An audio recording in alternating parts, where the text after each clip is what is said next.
Assalamualaikum warahmatullahi wabarakatuh. Kumaha damangna budak saulas nia. Ayeuna asup kana materi carpon nyaeta carita pondok. Ya, dia aya perkara carpon atau istilah dari carpon.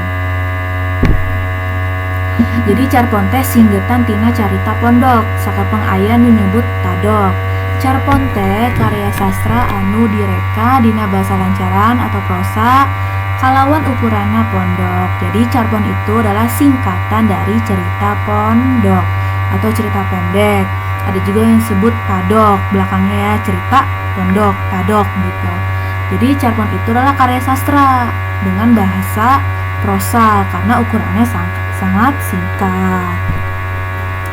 Ukuran pondok di dia biasana dicirian ku jumlah kecapan ukur 5.000 sampai 7.000 karakter. Mun diketik dina kertas A4 mah jumlahnya antara 4 sampai 7 kaca. Jadi karena ukurannya singkat, biasanya jumlah karakternya hanya 5.000 sampai 7.000. Kalau diketik di kertas 4, jumlahnya hanya 4 sampai 7 lembar. Jadi gitu deui latar atau settingna dari cerita pondok ini adalah palakuna tara loba teuing. Jadi pelakunya ini tidak banyak-banyak, tidak seperti seribet novel ya. Karena carpon itu sifatnya fiksi. Lanjut. Nah, di sini ada ciri carpon nu kahiji. Wangun karanganana pondok. Jadi membangun membangun paragrafnya itu sedikit. Yang kedua, sifat caritana naratif jeung fiktif. Jadi sifat ceritanya itu bercerita dan fiktif ya, tidak nyata gitu, fiksi lah. Terus yang katilu, sina kaharti ku akal atau realistis. Jadi isinya itu dapat dimengerti dengan akal dan atau realistis. Yang keempat, biasana nyaritakeun hiji kajadian henteu kompleks seperti cerita dina novel. Jadi biasanya menceritakan satu kejadian, tidak berlanjut-lanjut seperti pada novel. Jadi hanya satu cerita plak udah selesai gitu. Kalau novel kan berlanjut. Jadi esok seperti apa ya gitu kan kalau di novel. Yang kelima, jumlah tokohna kawatesan. Jadi jumlah tokohnya terbatas, tidak seperti novel. Loba teuing palakunanya. Jadi banyakan di novel kalau tokohnya gitu. Kalau di carpon hanya beberapa saja karena kawatesanan terbatas.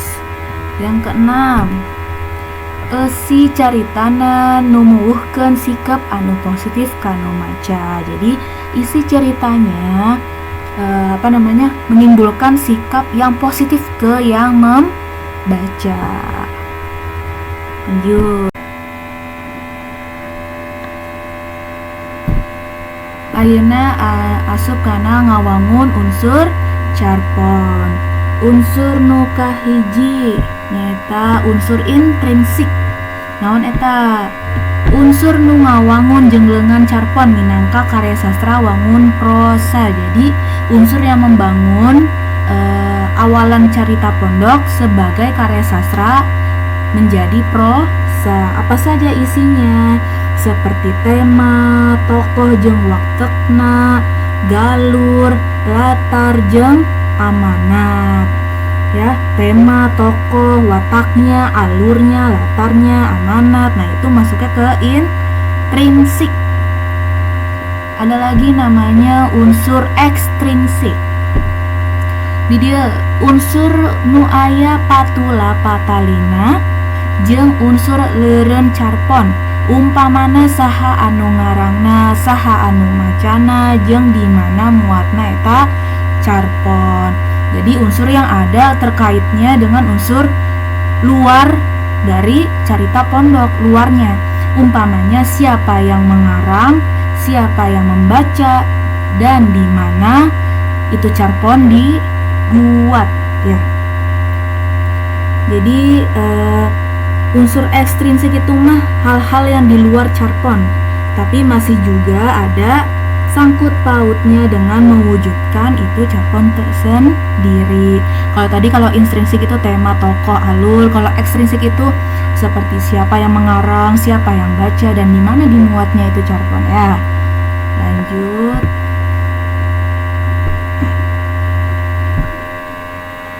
Ada unsur carponnya nih.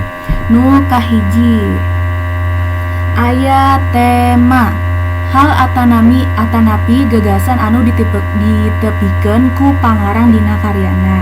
Jadi tema itu adalah hal atau gagasan yang dimuat oleh pengarang pada karyanya. Artinya naon-naon anu ditepikeun ku pangarang keur numaca. Jadi apa saja yang ditampilkan oleh pengarang untuk yang membaca. Jadi tema itu sama judul ya.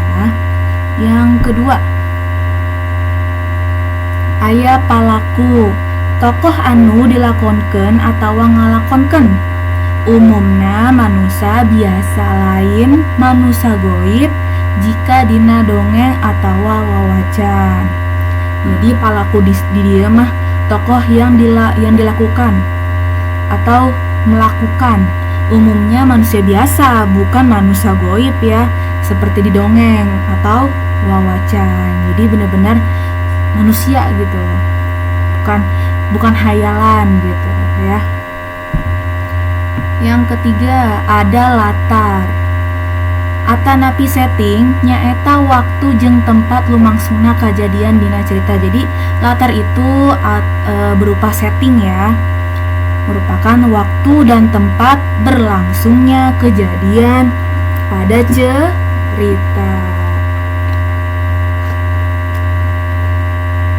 Jadi kalau latar itu tempat umumnya bisa di kota, di desa, atau di sekolah ya.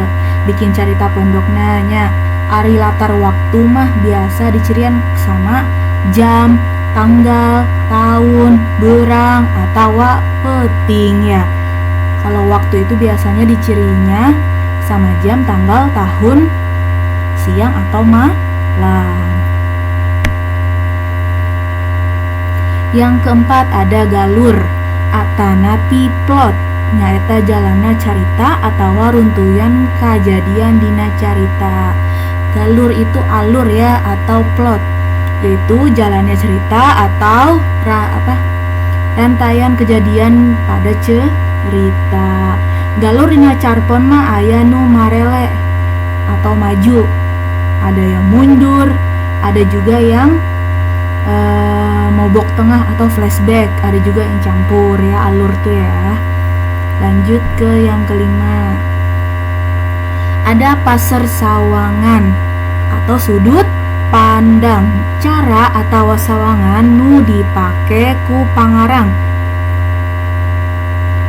minangka sarana pikeun midangkeun unsur nu ngawangun carita dina carpon. Jadi cara atau sudut pandang yang dipakai sama pengarang sebagai sarana untuk memperlihatkan unsur yang membangun cerita pada cerita pondok.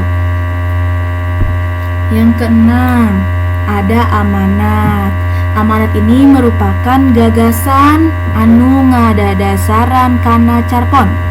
Pesen anu hayang ditepikeun ku pangarang kanu macana. Jadi gagasan yang mendasarkan pada cerita pendek itu, pesan atau keinginan yang diutarakan sama pengarang ke yang membacanya. Gitu ya nak. Lanjut.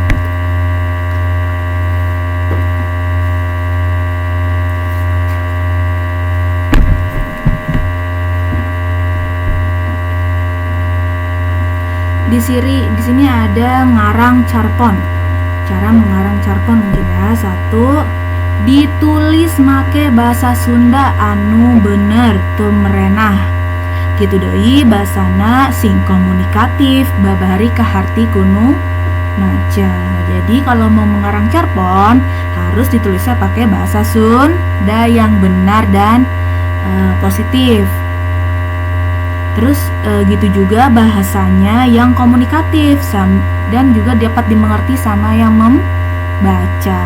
Yang kedua, temana kudu aktual, nyaritakeun hal-hal anu keur meujeuhna rame dicaritakeun. Jadi temanya itu harus aktual, yang masa kini gitu. Menceritakannya juga hal-hal yang sedang rame-rame diceritakan, yang sedang viral gitu ya. Lanjut yang ketiga, alur cerita ngalenjer atawa ngaruntuy, henteu kaditu kadieu. Logika jeung hayalan teu kudu imbang. Jadi alur ceritanya itu beruntun ya, berurutan gitu, tidak kesana kesini. Jadi logika dan hayalan itu seimbang. Terus yang keempat, kudu puguh latar kajadian jeung saha tokohna, singkat ciri watek atawa karakterna deui. Jadi harus harus jelas latar kejadian dan siapa tokohnya.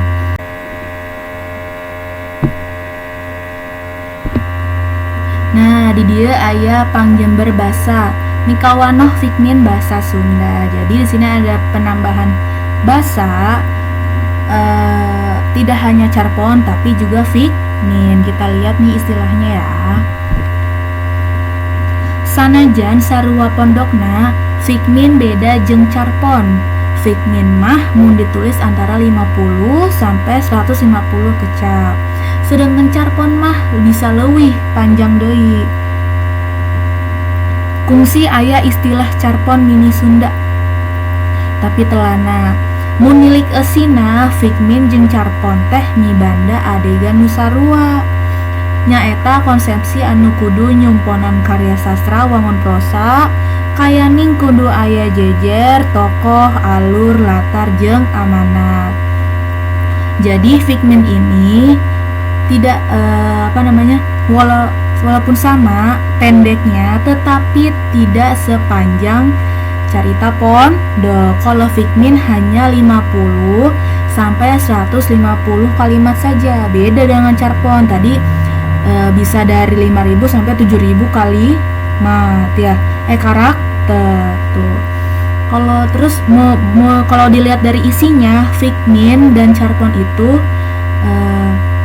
punya kesamaan, yaitu konsepnya itu harus mempunyai karya sastra yang dibangun dengan prosa. Ada juga temanya, judul, tokohnya, alurnya, latarnya, dan mana ya. Ngan kulantaran fikmin mah leuwih pondok ti carpon, atuh imajinasi jeung renjagan dina ending carita teh kudu kena. Fikminer atau nu ngarang fikmin lain ngan saukur nuliskeun lalakon tokoh, tapi kudu ngosongkeun daya tafsir ku nu maca. Nah, lagi-lagi di sini karena fikmin itu lebih pendek dari carpon, jadi imajinasi dan akhir dari ceritanya itu harus ngena gitu. Nah, yang mengarang fikmin itu namanya fikminer. Jadi bukan hanya sekedar menulis karakter tokohnya saja, tapi harus mengosongkan daya tafsir gitu yang buat yang baca. Jadi tidak ketebak gitu. Jadi yang baca itu selalu penasaran gitu ya Naya. Lanjut. Aya sawatara dimensi fikmin. Ada beberapa dimensi dari fikmin ya. Nu kahiji, basa katut kekecapan anu digenakeunna fikminer kudu parigel dina milih kececapan. Jadi yang pertama itu bahasa untuk kalimat yang digunakan. Seorang fikminer harus pintar-pintar memilih kalimat ya.